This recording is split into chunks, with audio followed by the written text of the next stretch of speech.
आइए प्रोबेबिलिटी के इस क्वेश्चन को पढ़ा जाए। दिया हुआ है A is targeting B, B and C are targeting A. मतलब कहने का मतलब जो ए है वो केवल बी को टारगेट कर रहा है, जबकि ए को बी भी टारगेट कर रहा है और साथ में सी भी टारगेट उसको कर रहा है ना।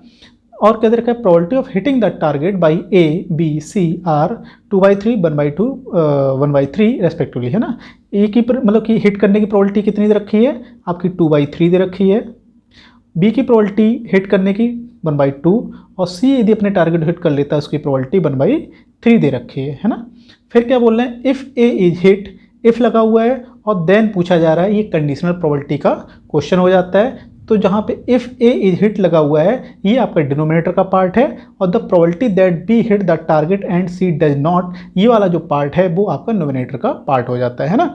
तो पहले हम क्या करेंगे कि अब कंडीशनल प्रोबेबिलिटी आपको पता ही चल गई कंडीशनल प्रोबेबिलिटी का है, तो अब यहाँ पे लिखेंगे probability of A is hit.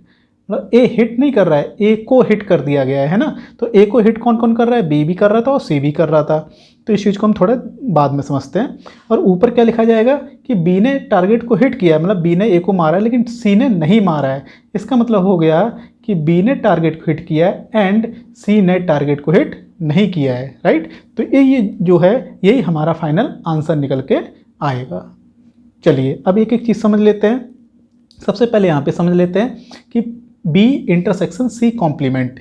यहाँ पे मेन चीज़ क्या है, देखो बी और जो सी है वो इंडिपेंडेंटली वर्क कर रहे हैं। जब इंडिपेंडेंट होकर वर्क करते हैं तो इनकी ये जो प्रोबेबिलिटी है डायरेक्ट इंडिपेंडेंट केस के थ्रू निकाल लेंगे। तो इंडिपेंडेंट केस क्या कहता है कि probability of B into probability of C complement, सीधा सीधा निकाल लेंगे है ना। तो प्रोबेबिलिटी ऑफ बी आपको कितना दे रखा है, 1/2 दे रखा है।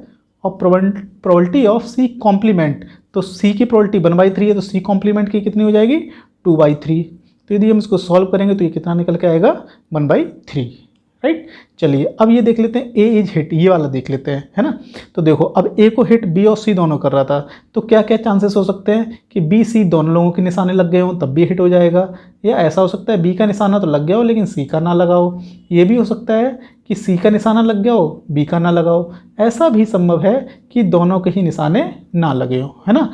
तो ए को हिट कर रहा है, तो ए को हिट यदि करना है तो ये 3 केसेस में हिट होगा और इस वाले केस में हिट नहीं होगा। तो ये आप बहुत अच्छे से जानते हैं, जितने भी केसेस होते हैं उनका यदि सम कर दिया जाए तो उनकी जो प्रोबेबिलिटी का सम होता है वो कितना होता है 1, राइट।